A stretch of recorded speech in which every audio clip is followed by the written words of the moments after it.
কৰি দিম বুলি কৈছিলো প্ৰায় ৯১,০০০ ল'ৰা ছোৱালীয়ে চৰকাৰী চাকৰি পালে আজি আপোনালোকে চাওক যে অসমত এতিয়া চাকৰি পাবৰ কাৰণে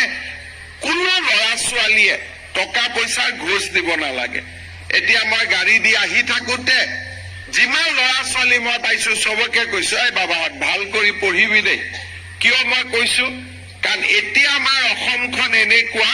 পঢ়িলেহে চাকৰি পাব আমাৰ ৰাজনীতি কৰা মানুহে আৰু চাকৰি দিব নোৱাৰে অকল পঢ়া শুনা কৰিহে আমি চাকৰি পাব পাৰিম আজি আপোনালোকে চিন্তা কৰক কেইদিনমান আগতে কামাণ্ডো বেটেলিয়নৰ পাছিং আউট পেৰেড হল পুলিচ বিলাক আপোনালোকে দেখা পায় আজিকালি সৰু সৰু ল'ৰা ছোৱালীবোৰ এছআই বিলাক দেখা পাব গভৰ্ণমেণ্ট অফিচত গলে নতুন সৰু সৰু ল'ৰাবিলাকক আপোনালোকে কৰ্মচাৰী হিচাপে দেখা পাব মধ্যবিত্ত পৰিয়ালৰ ল'ৰা ১ টকাও কোনে ঘোষ দিব নালাগে আজি মই গৌৰৱ কৰিব পাৰো ভাৰতৰ ভিতৰতে অসম এনেকুৱা এখন ৰাজ্য